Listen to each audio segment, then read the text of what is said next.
perlu bertele-tele, langsung saja kita memulai pembahasannya. Siapakah itu Jamaluddin Al-Afghani? Jamaluddin Al-Afghani merupakan salah satu tokoh pembaruan dalam Islam. Jadi Jamaluddin Al-Afghani itu memberikan perubahan besar terhadap dunia Islam. Kapan Jamaluddin Al-Afghani lahir? Jadi Jamaluddin Al-Afghani ini lahir itu di kota As'ad dekat distrik Nabat di Afghanistan. Jadi namanya itu Jamaluddin Al-Afghani. Nah, Al-Afghani itu diambil dari kata Afghanistan karena dia lahir di Afghanistan. Terus Al-Afghani ini wafat pada tanggal 9 Maret pada tahun 1897 Masehi. Wah, sepertinya seru sekali.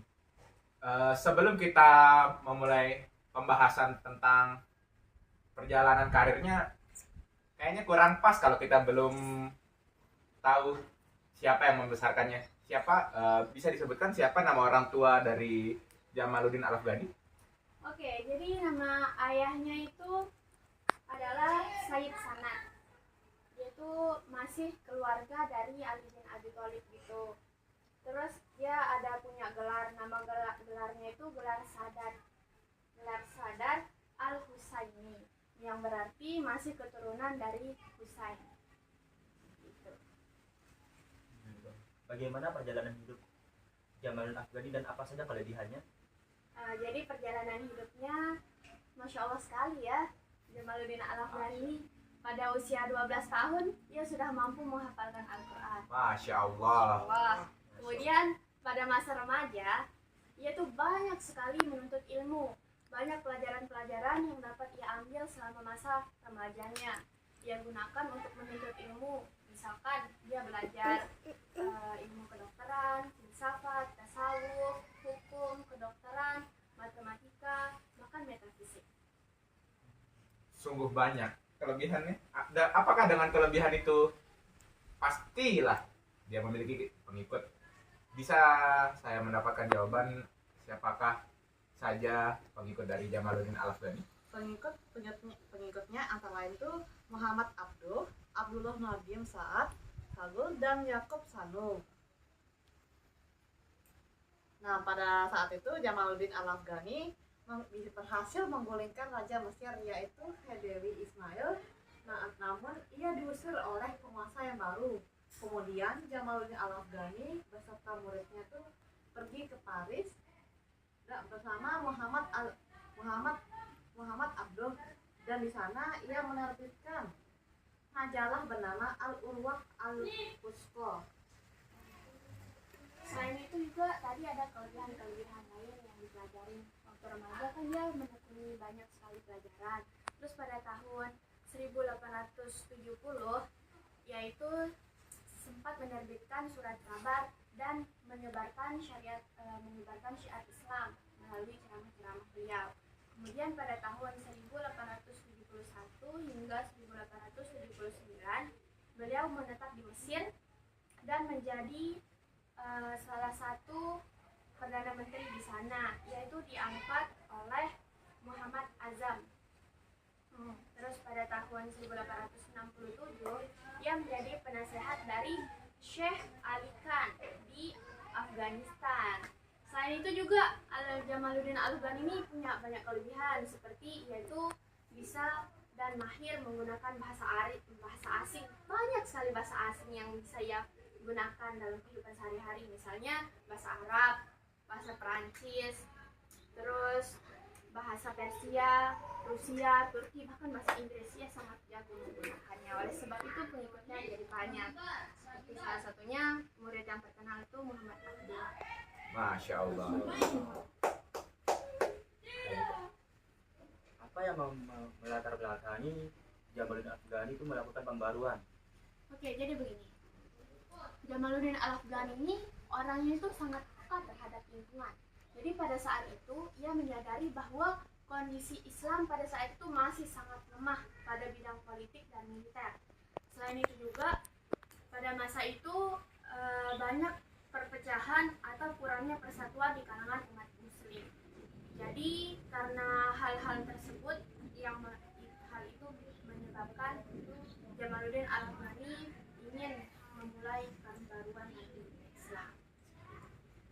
Ternyata dari selain individunya yang bagus, dia juga ingin membuat kaumnya menjadi lebih baik. Bisa diberitahu bagaimana upaya Jamaluddin Al-Afghani ini untuk menyatukan umat Islam yang berpecah belah?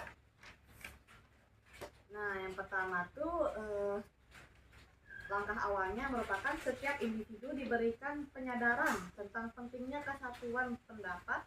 Penyadaran ini dianggap berhasil karena jika setiap individu merasakan kesatuan itu sebagai suatu yang dibutuhkan. Terus kalau penyadaran itu sudah ditanamkan pada setiap individu, maka akan terlihat pada mereka sebuah motivasi, cita-cita yang tinggi dan kepribadian yang jelas, dorongan yang kuat dan tekad yang bulat yang dibutuhkan bagi kekuasaan dan kemenangan. Bagaimana langkah awal dari pan-Islamisme? Oke, jadi pembaruan yang dilakukan oleh Jamaluddin Al-Afghani yang paling populer adalah tentang pan-Islamisme. Jadi pan-Islamisme itu merupakan pembaruan yang dimana umat Islam itu disatukan. Tujuannya yaitu untuk meningkatkan rasa solidaritas sesama umat muslim.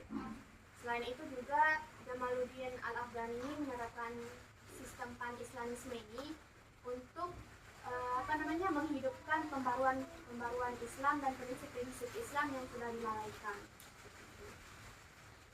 Tadi saya mendengar seperti kayak pembaruan. Seperti apa pembaruan yang beliau pikirkan? Ada banyak pemikiran-pemikiran yang dilakukan oleh Jamaluddin Al-Afghani. Yang diantaranya yang tadi yang paling populer yaitu pan-Islamisme yang seperti yang saya jelaskan tadi. Selain itu ada banyak pemikirannya. Salah satunya yang pertama berisi tentang menjelaskan bahwa Islam itu agama yang sesuai keadaan gitu. Kedua, jadi sesuai keadaan itu maksudnya dari zaman Rasulullah hingga zaman sekarang ini Islam itu bisa kayak menyesuaikan diri gitu. Jadi Fleksibel lah ya. Fleksibel ya, seperti itu, bisa menyesuaikan diri dari masa ke masa. Terus pemikiran yang kedua yaitu Islam bukan agama yang statis ya, nggak kayak nggak terlalu memfokuskan pada satu hal gitu. Jadi mereka tuh merasa. Terus yang ketiga itu kadar Allah itu nggak semata-mata dari Allah Subhanahu Wa Taala, tapi pasti melalui proses-prosesnya. Yang kedua, adanya lemahnya persaudaraan di antara kalangan umat Islam. Itu yang menyebabkan pembaruan yang dilakukan oleh Jamaluddin Al-Afghani ini semakin pesat. Terus sistem pemerintahan autokrasi yang semulanya bersifat autokrasi dirubah menjadi sistem pemerintahan yang demokrasi melalui musyawarah. Wah, juga. Banyak juga pemikiran Jamaluddin Al-Afghani ini. Apakah ada apa saja pemikiran yang pernah dikeluarkan oleh Jamaluddin Al-Afghani?